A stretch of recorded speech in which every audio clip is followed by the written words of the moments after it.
在泰国的驯象场上有一个奇怪的现象，1000斤重的大象被一条细细的铁链子拴得老老实实。那为什么大象不挣脱呢？原来驯象人在大象幼年的时候就开始用铁链拴着幼象，当时的幼象拼命挣扎也无法挣脱铁链，久而久之，大象习惯了被铁链拴着的状态，即使长大后力量早已翻了几倍，也不再尝试挣脱，甘心受铁链的限制。这就是发人深省的大象思维。大象如此，人亦如此。很多时候，局限一个人的不是环境，不是努力，不是能力，而是固定思维模式。赶快进入今天这期节目，就来跟你说说有多少人是败给了大象思维这件事。东经122度，北纬31度。我在中国上海，你在哪里？我是瑶瑶，我在河北唐山，祝大家晚安。我是安安，我在广西梧州，祝大家晚安。嗨，子健，我叫乖乖，我在四川宜宾，祝大家晚安。一位摄影师常在海边拍照，他发现有一个渔夫每天捕获满满的一网鱼，却总把大鱼扔回海里，只带走一些小鱼。问到原因，渔夫解释说，自己家的锅太小了，大鱼无法下锅。摄影师就追问说，那为什么你不换一个大点的锅呢？渔夫说，家里的锅和灶是配套的，灶只有那么大，锅不合适就不能用了。摄影师建议渔夫重新垒一个灶，渔夫却说，炉灶是爷爷留下的，拆了我不知道怎样做出一个新的来，即使有人帮我建一个新灶，我也不知道该如何使用。渔夫的这番话让人目瞪口呆，一个人的思维一旦陷入固化，竟会变得如此愚昧。叔本华说，世界上最大的监狱是人的思维意识，人最怕自己框住自己。顽固守旧的思维模式，就是在给自己的人生画地为牢。老舍的小说《骆驼祥子》就暴露了一个思维固化的人的一生。小说的主人公祥子起初勤快、淳朴、善良，没有其他车夫的不良嗜好，深受车行大小姐虎妞的青睐，成了车行老板刘四爷的女婿。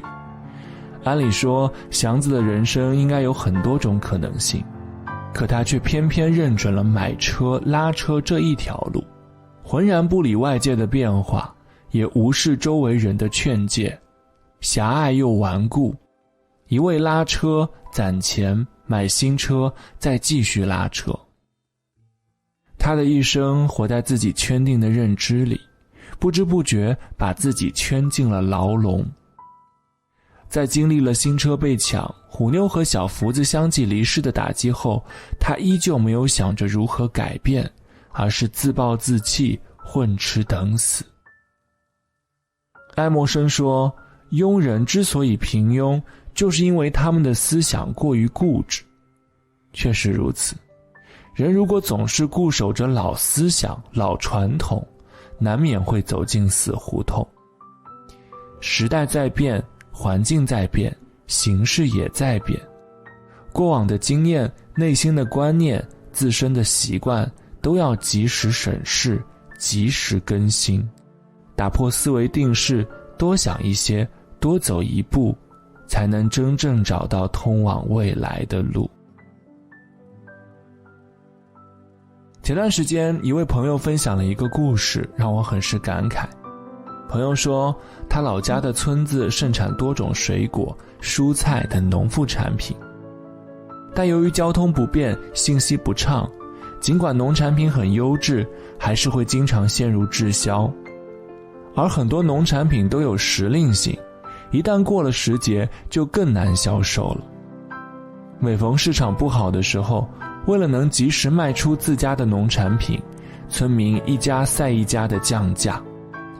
中间商吃准了村民的心理，往往用力压价。村民一年到头辛辛苦苦赚不了几个钱，倒是中间商赚得盆满钵满。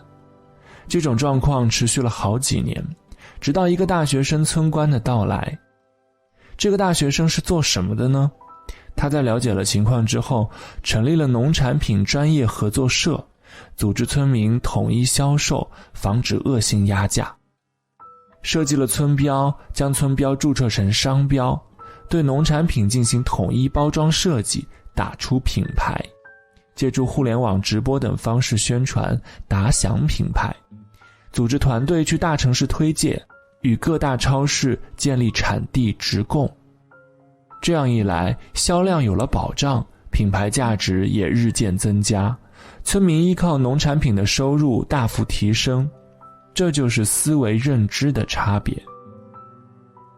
村民的思维单一，认为农产品卖不出去，就只能降价再降价去销售。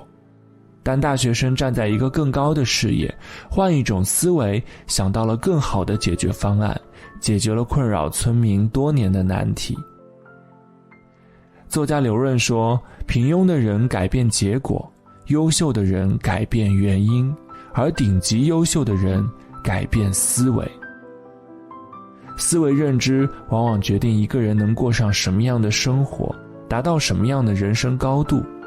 做事情如果总是以固定的思维去思考，就会固步自封，寸步难行。相反，跳出思维惯性，学会换个角度思考问题，就会迎来一片新天地。就像切杨桃，竖着切平平无奇，但是横着切就能收获一颗五角星。所以千万不要抱着一成不变的思维去生活，想别人所不曾想，才能成为别人所不能为。一个人能走多远，登多高，取决于能不能打破思维的高墙。季羡林曾经说，人随着年龄增大，最怕思维僵化。思维僵化的人不愿意接受新事物，活在自己一成不变的生活中，最终与时代脱节。有的时候，我们因为太过规律的生活，多次面对同样的事情后，难免形成思维惯性。就好比拿锤子的人看什么都是钉子，所以平日里在一些小事上尝试变换，锻炼思维，比如换一条路回家，换一种方式购物，换不同方式查资料，换不同穿衣搭配等等。这些微小的改变可以训练大脑跳出固有的框架，学会解决无法预料的事，保持思维的活跃性。天才在左，疯子在右当中有这样一段对话：世界到底有多大？答：如果思维是一堵墙，世界就在墙的另一边。余生，愿我们都能不断地推动思维的墙，将人生之路越走越宽。